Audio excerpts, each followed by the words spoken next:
नवरात्रि में तेरी भक्तनी देख रही तेरी बाट, नवरात्रि में तेरी भक्तनी देख रही तेरी बाट। इब तो आजा मैया रे, इब तो आजा मैया रे, इब तो आजा मैया रे, इब तो आजा मैया रे।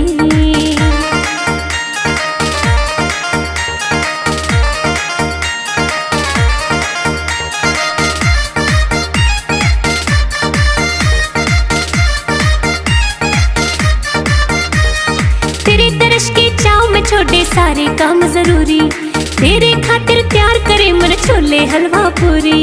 तेरे दर्श के चाव में छोटे सारे काम जरूरी, तेरे खातिर तैयार करे मन छोले हलवा पूरी। भोग तो लाजा मैया रे, इब तो आजा मैया रे, भोग तो लाजा मैया रे, इब तो आजा मैया रे।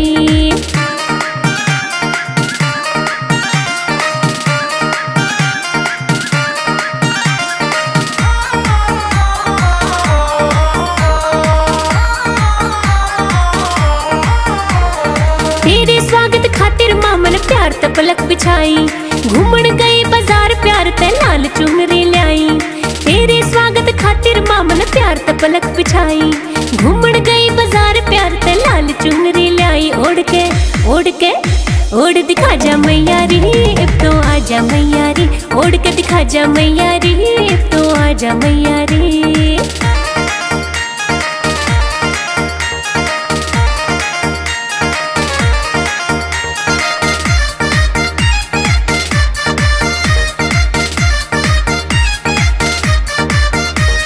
रोज रोज ना आता मारी नवरात्रि का मौका, गंगा जल भी ले आई और प्यार करे मन चौका। रोज रोज ना आता मारी नवरात्रि का मौका, गंगा जल भी ले आई और प्यार करे मन चौका। इब तो ना जा मैया रे, इब तो आजा मैया रे, इब तो ना जा मैया रे, इब तो आजा मैया रे।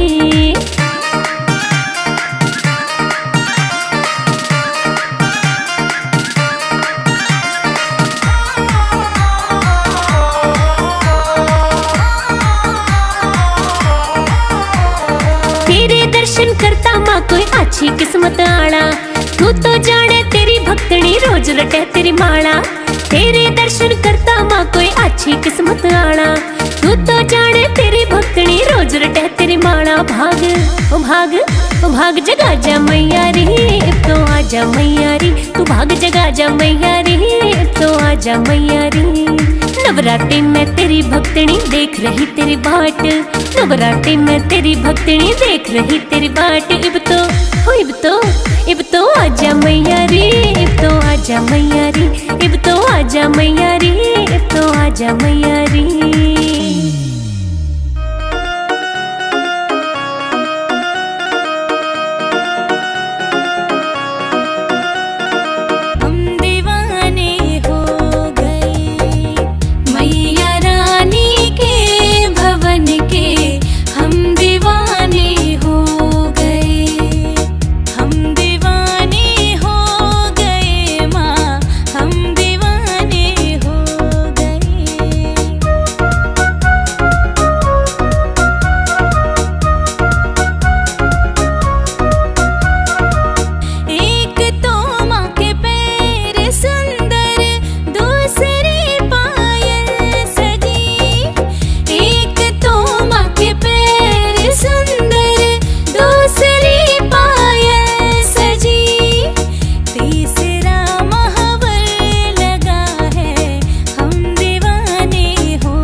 जरा फूल बिछा दो आंगन में, मेरी मैया आने वाली है। जरा फूल बिछा दो आंगन में, मेरी मैया आने वाली है।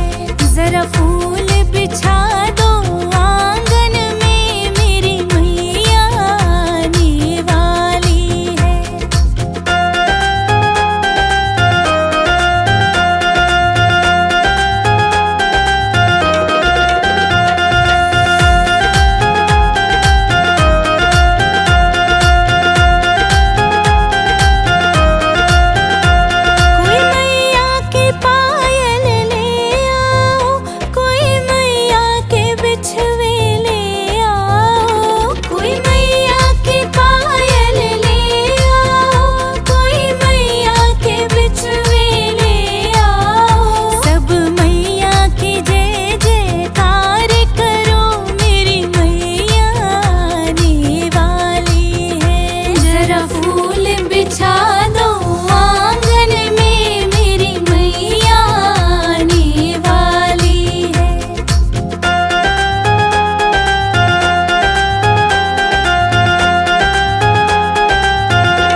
झोली भरती। अरे इच्छा पूरी करती मेरी खुशियाँ ते झोली भरती। अरे इच्छा पूरी करती मेरी खुशियाँ ते झोली भरती। अरे इच्छा पूरी करती मेरी खुशियाँ ते झोली भरती। बुला सखिया ने मैं तो फिर उन सब ने नचाऊंगी। बुला सखिया ने मैं तो फिर उन सब ने नचाऊंगी। उन सब ने नचाऊंगी, उन सब ने नचाऊंगी। उन सब ने नचाऊंगी, उन सब ने नचाऊंगी। मैं तो चटक मटक के नाचूं माँ की महिमा गाऊंगी। मैं तो चटक मटक के नाचूं माँ की महिमा गाऊंगी।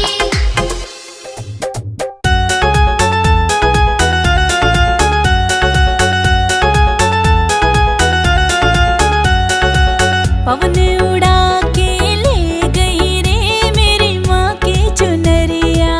पवन उड़ा के ले गई रे मेरी माँ की चुनरिया। माँ की चुनरिया मेरी माँ की चुनरिया। माँ की चुनरिया मेरी माँ की चुनरिया। पवन उड़ा के ले गई रे मेरी माँ की चुनरिया।